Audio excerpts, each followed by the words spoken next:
शुरुआत करते हैं भारतीय संविधान के भाग 3, मतलब कि जो हमारा लेक्चर है यह तीसरा लेक्चर है आज का, जिसमें मैं आपको आगे की कहानी डिस्कस करूंगा।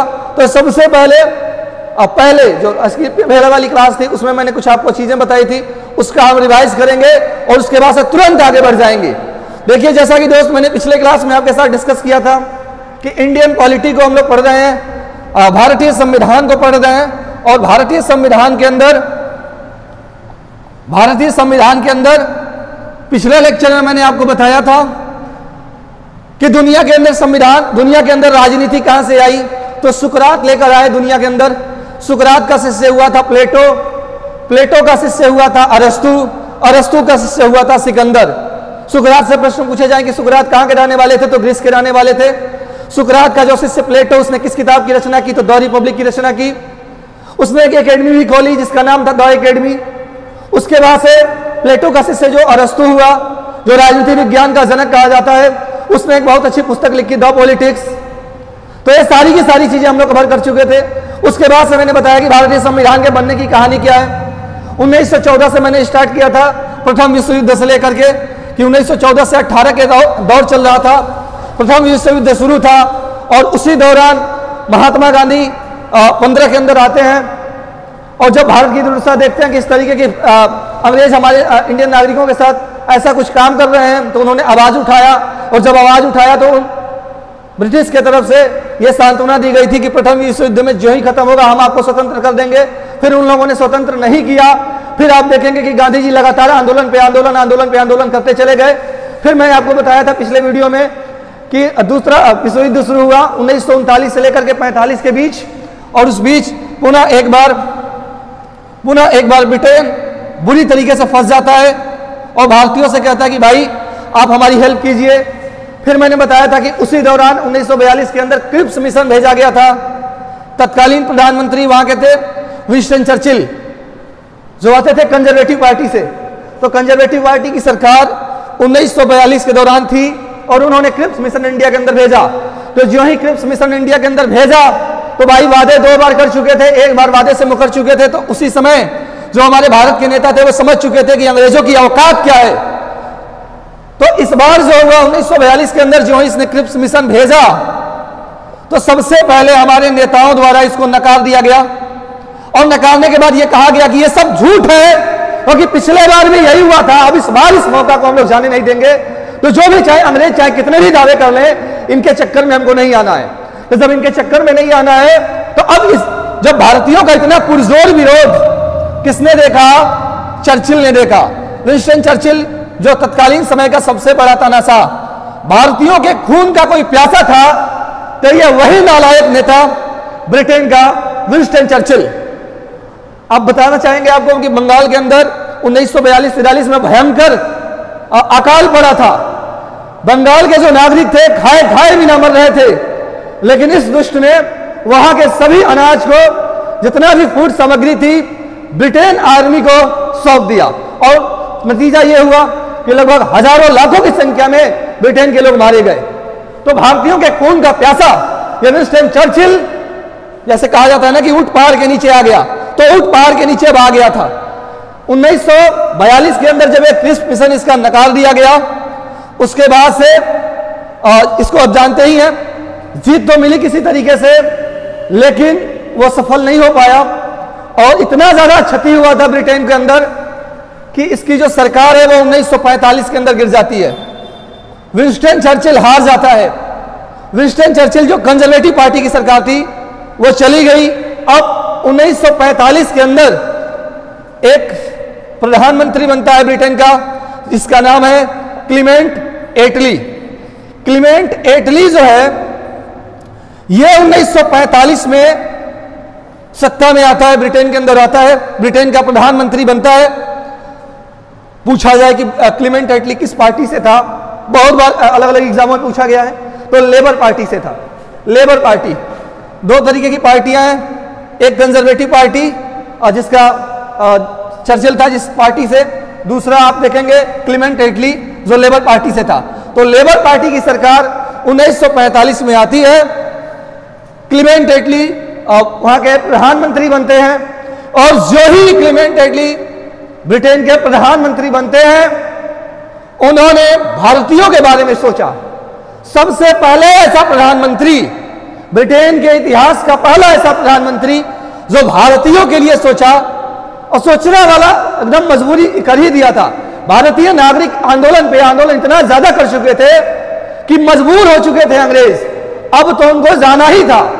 एक तो ज्यादा घाटा हुआ था द्वितीय विश्व युद्ध में, ब्रिटेन की व्यवस्था सारी की सारी उस तरीके से चरमरा गई थी, और दूसरा भारत इतना बड़ा देश उसके विपक्ष में खड़ा था, बहुत बड़ा आंदोलन चल रहा था। तो इस वजह से सरकार को झुकना पड़ा। क्लेमेंट एटली झुके और इन्होंने एक डेट 14 मार्च 1946, 14 मार्च सन 1946 को ब्रिटिश हाउस ऑफ कॉमन्स के अंदर एक बैठक किया।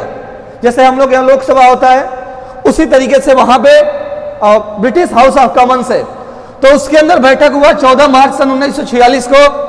क्लेमेंट एटली का उन्होंने लेबर पार्टी के सभी सदस्यों को समझाया और एग्री कराया कि भारतीय जो मांग कर रहे हैं संविधान सभा की, दूसरी उनकी स्वतंत्रता की, इन दोनों ही चीजों को भारतीयों को सौंप दिया जाए, क्योंकि नहीं सौंपा जाएगा तो परिणाम इसका बहुत बड़ा हो सकता है। तो तमाम तरीके के राय मसौदे हुए, और तमाम तरीके के राय मसौदे होने के बाद से जब सभी सदस्य लेबर पार्टी के क्लेमेंट एटली से एग्री हुए, तो क्लेमेंट एटली 26 मार्च 1946 को, इसके जस्ट 12 दिन बाद, सॉरी 24 मार्च डेट थी, 24 मार्च 1946 को क्लेमेंट एटली जो है भारत के अंदर एक मिशन भेजते हैं। भारत के अंदर एक मिशन आया और वहीं से भारत के अंदर संविधान की नींव पड़ी।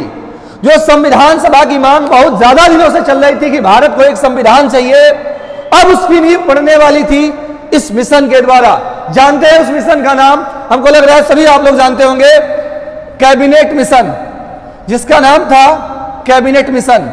तो 24 मार्च सन 1946 को कैबिनेट मिशन भारत के अंदर आता है, और भारत के अंदर जब आया तो भाई आपको सबसे पहले हम ये बताना चाहेंगे कि कैबिनेट मिशन में कौन कौन इसके साथ आया, इस मिशन में कौन कौन से लोग आए और ये क्या लेकर आया। कोई भी मिशन आएगा तो उसका पक्का कुछ ना कुछ उद्देश्य होगा, उसमें कुछ लोग आएंगे। तो इसमें कौन कौन से लोग आए, इसका क्या उद्देश्य था, आइए समझते हैं। तो सबसे पहले मैं आपको बताऊंगा, देखिए कोई भी चीज पढ़ने का मजा तभी है, किसी भी सब्जेक्ट में मैं बात करूं, जब उस चीज को तोड़ के पढ़ा जाए, उसका एक एक चीज के ऑपरेशन कर दिया जाए। और मेरा पढ़ाने का यही तरीका है कि हर एक शब्द का जब तक उसका अर्थ निकाल के आपको नहीं दिया जाएगा, नहीं कुछ हो पाएगा। क्योंकि जीएस एक ऐसा सब्जेक्ट है कि आप इसको रट नहीं सकते हैं, रटेंगे भूलेंगे, रटेंगे भूलेंगे, लेकिन जब एक बार समझ लेंगे अच्छे से तो ये हमेशा के लिए आपके दिमाग में हो जाएगा। तो मैं बताना चाहूंगा कि जब आया कैबिनेट मिशन 24 मार्च 1946 को इंडिया के अंदर, तो कैबिनेट और मिशन इन दोनों का सबसे पहले मैं आप समझाता हूं आपको।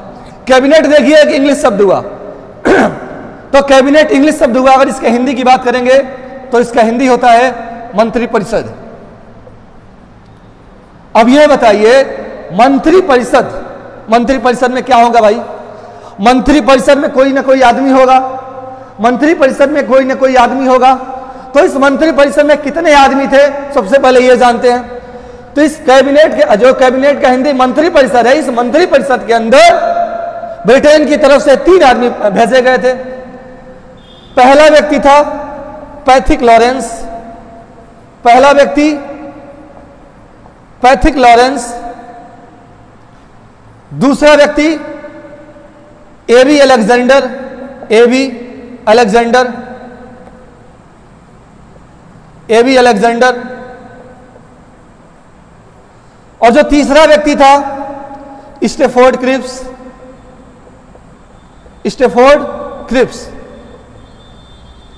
ये 3 व्यक्ति इस कैबिनेट के सदस्य थे। 3 व्यक्ति ब्रिटेन की तरफ से भेजे गए। और साइड में हम मिटाएंगे थोड़ा सा, लास्ट में पूरा रिवाइज कराएंगे आपको कि क्या क्या पढ़ाया गया है आज का। तो देखिए 3 व्यक्ति भेजे जाते हैं कैबिनेट मिशन के अंदर यही 3 सदस्य होते हैं, Pethick Lawrence, A V Alexander, Stafford Cripps.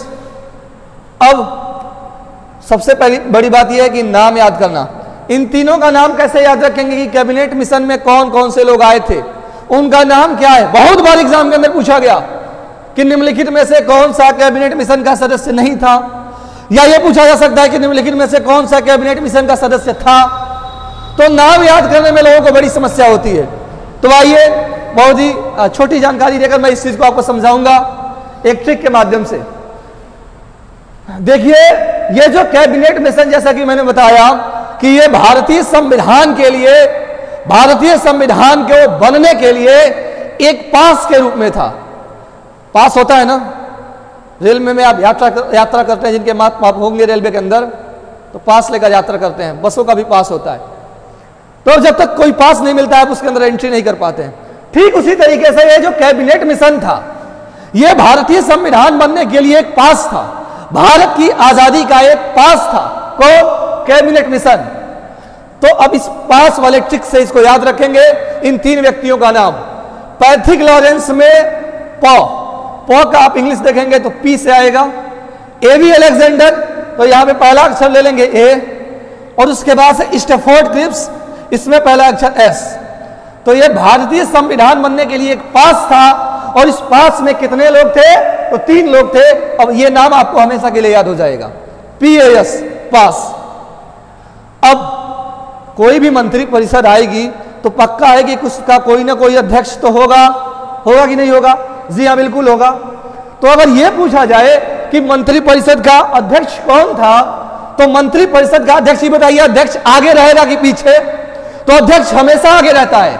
तो पैथिक लॉरेंस जो है इस कैबिनेट मिशन का अध्यक्ष बना। उसके बाद से अगर एबी अलेक्जेंडर की बात करेंगे तो ये नेवी मंत्री था, और यह व्यापार मंत्री स्टेफोर्ड क्रिप्स। इन तीनों को अलग अलग पोस्ट के बारे में आपको जानकारी मिल गई। हर एक चीज के बारे में इतनी डिटेल से जानकारी लेनी है कि एग्जामिनर भूल जाए कि किस तरीके से प्रश्न बनाएंगे। हम कहीं नहीं छोड़ेंगे दोस्त। 25 से 30 वीडियो ऐसी होगी कि हर एक चीज को इस तरीके से कवर किया जाएगा, जैसा कि मैंने कहा कि गागर में सागर भरने वाली बात। हर एक चीज को निचोड़ के आपके सामने रख दिया जाएगा। एग्जामिनर बेबस हो जाएगा, कहीं से उससे बाहर क्वेश्चन अधिक नहीं जा पाएगा। यह इतिहास है। जो पढ़ चुके हैं हमसे या जो लोग नए पढ़ रहे हैं, अब एक बार बस भरोसा देख करके देखिए। निश्चित रूप से जब आप अपने एग्जाम के अंदर जाएंगे तो पाएंगे कि जो भी हमने पढ़ा वो 100 का 100% हमारे एग्जाम के अंदर आया। तो आइए, ये ट्रिक याद हो गया आपको। PAS 3 लोग कैबिनेट मिशन के अंदर, कैबिनेट के अंदर, इस कैबिनेट के अंदर 3 लोग थे। किस किस पोस्ट पे थे ये भी मैंने बता दिया। पैथिक लॉरेंस जो था, कौन था? अध्यक्ष था इस मंत्री परिषद का। एबी अलेक्जेंडर क्या था? एबी अलेक्जेंडर आपका नेवी मंत्री था। स्टेफोर्ड क्रिप्स क्या था? तो ये व्यापार मंत्री था।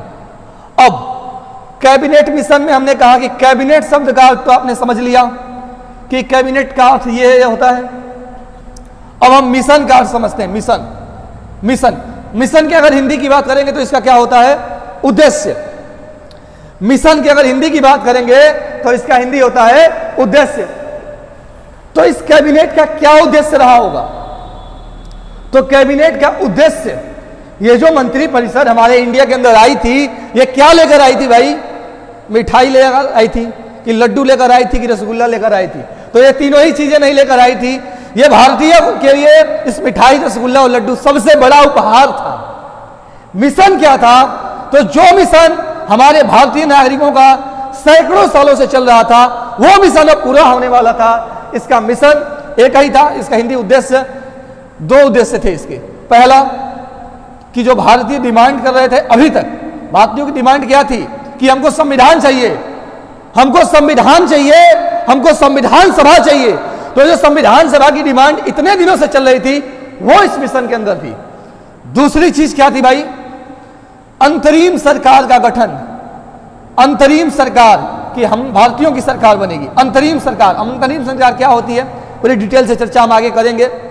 तो अपनी सरकार और अपने संविधान की जो मांग सैकड़ों सालों से चल रही थी, आज जाके पूरा हुई। किसके माध्यम से? तो कैबिनेट मिशन के माध्यम से। अब पूरा का पूरा आपको ब्यौरा आपको दे दिया गया। अब इससे ऊपर का प्रश्न अगर कैबिनेट मिशन के अंदर बनेगा तो कभी नहीं बनेगा। आप चाहे सिविल सर्विसेज का एग्जाम दे लें, एसएससी का एग्जाम दे लें, रेलवे का एग्जाम दे लें, पुलिस का एग्जाम दे लें, अगर इस सब्जेक्ट से सवाल बनेंगे तो यही बनेंगे, क्योंकि इससे ज्यादा इतिहास ही नहीं था। तो कैबिनेट मिशन के बारे में आपको जानकारी मिल गई। अब हम आगे ले चलते हैं आपको थोड़ा सा। यह बताइए कि ये जो संविधान सभा और ये अंतरिम सरकार, ये इस मिशन का जो उद्देश्य था कि संविधान सभा भारतीयों को मिलेगी, संविधान बनाया जाएगा, इतनी छूट दी जाएगी भारतीय नागरिकों को, तो क्या ये छूट, क्या ये डिमांड बहुत आसानी से पूरी हो गई क्या? तो नहीं दोस्त, ये जो डिमांड थी ये सैकड़ों सालों से चल रही थी। हमारे भारत देश के बहुत सारे क्रांतिकारी इसके लिए अपने प्राणों की आहुति भी दे चुके थे। तो ये जो डिमांड थी बहुत आसानी से नहीं पूरी हुई। तो आइए जानते हैं, सबसे पहले मांगे तो वैसे डेली हुआ करती थी कि संविधान सभा चाहिए, संविधान चाहिए, लेकिन कुछ विशेष मांग जो आपके एग्जाम के अंदर पूछा गया है उसको जानना जरूरी है। तो संविधान सभा की मांग कब कब हुई, आइए समझाते हैं। तो सबसे पहले अगर किसी व्यक्ति ने संविधान सभा की मांग की तो ऐसे वीर क्रांतिकारी गरम दल के नेता बाल गंगाधर तिलक ने सबसे पहला मांग 1895 के अंदर स्वराज पत्रिका में किया। सबसे पहला ऐसा व्यक्ति जो गरम दल से बिलोंग करते थे, जिन्होंने डिमांड किया कि भारतीयों को एक संविधान की जरूरत है, भारतीयों के लिए संविधान सभा की जरूरत है। तो यह पहला डिमांड बाल गंगाधर तिलक द्वारा 1895 के अंदर आया। किसमें आया? तो स्वराज पत्रिका में। स्वराज पत्रिका में किस नाम से आया? तो स्वराज बिल के नाम से आया। स्वराज बिल के नाम से आया। यह पहला डिमांड था। लेकिन दोस्त, यह जो पहला डिमांड था यह बाल गंगाधर तिलक का अपना पर्सनल डिमांड था। उस समय भारत के तरफ से सरकारी संस्था कांग्रेस हुआ करती थी, तो जो मांग कांग्रेस के द्वारा की जाती थी यह माना जाता था कि यह ऑफिशियल डिमांड है, और जो डिमांड कांग्रेस नहीं करती थी यह माना जाता था कि वो अनऑफिशियल डिमांड है। तो भारतीय संविधान की सबसे पहली अनऑफिशियल मांग, अनऑफिशियल डिमांड, मतलब अगर हिंदी में कहा जाए अनौपचारिक मांग, अनौपचारिक मांग। तो भारतीय संविधान की प्रथम अनौपचारिक मांग, भारतीय संविधान की प्रथम अनौपचारिक मांग किसके द्वारा की गई? तो बाल गंगाधर तिलक के द्वारा की गई। अनऑफिशियल डिमांड थी सबसे पहले। उसके बाद से क्या हुआ? तो उसके बाद से आप सभी जानते होंगे 1922 के अंदर भारत के राष्ट्रपिता कहे जाने वाले सत्य और अहिंसा के पुजारी महात्मा गांधी ने डिमांड रखा कि भारतीयों को संविधान दिया जाए, भारतीयों के लिए संविधान सभा का गठन किया जाए। तो यह डिमांड 1922 के अंदर महात्मा गांधी द्वारा यंग इंडिया, इनकी एक पत्रिका थी यंग इंडिया, और उस यंग इंडिया में यह मांग सबसे पहले दूसरी बार की गई, भारतीयों के लिए संविधान सभा की मांग। तो महात्मा गांधी ने पूछेगा सवाल कि महात्मा गांधी ने संविधान सभा की मांग कब की? तो 1922 में की। किस पत्रिका में की? तो यंग इंडिया में की। उसके बाद से तीसरा डिमांड आप जानते होंगे मोतीलाल नेहरू द्वारा हुआ, और मोतीलाल नेहरू द्वारा यह डिमांड सन 1924 में हुआ। ML नेहरू, मोतीलाल नेहरू द्वारा यह डिमांड 1924 के अंदर हुआ। उसके बाद से कांग्रेस द्वारा, जो भारत की उस समय की सरकारी संस्था मानी जाती थी, वो डिमांड करती है 1934 के अंदर। तो 1934 के अंदर सर्वप्रथम औपचारिक मांग, अनौपचारिक नहीं, औपचारिक ऑफिशियल डिमांड कांग्रेस के द्वारा हुई, और ये डिमांड करने वाले व्यक्ति का जो नाम था वो नाम था MN रॉय। तो ये प्रथम ऑफिशियल डिमांड, औपचारिक मांग जिसको आप कहते हैं, तो प्रथम औपचारिक मांग किसके द्वारा की गई? तो MN रॉय के द्वारा की गई। तो ये चार मांगे स्पेशली की गई थी संविधान सभा को बनने को लेकर के कि भारतीयों को संविधान चाहिए।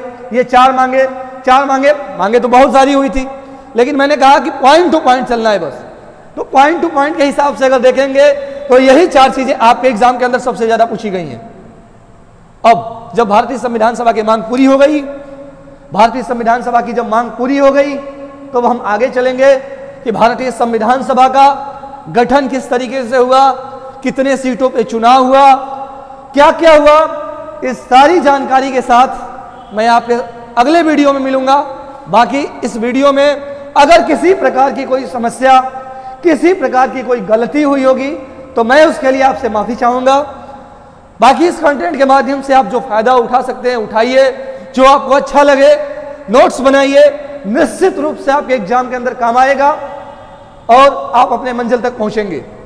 दूसरी चीज यह है दोस्त कि मेहनत बहुत ज्यादा लग रहा है वीडियो बनाने में, तो इस मिशन को आप लोग आगे तक ले जाइए ताकि हम लोग भी, हमारा भी मनोबल आगे बढ़े और इस तरीके की वीडियो लेकर मैं आपके सामने आता रहूं लगातार। मोटिवेशन मिलता है। तो कुछ नहीं करना है, चैनल को सब्सक्राइब करना है और अपने दोस्तों के बीच आग की तरफ फैलाना है। आग की तरह, आग जिस तरह से फैलती है वही आप लोगों को करना है। बाकी जो भी गलती हुई होगी उसके लिए मैं माफी चाहूंगा। मेरे मिट्टी के नौजवानों, ये सब बात कहते हुए आपको जय हिंद।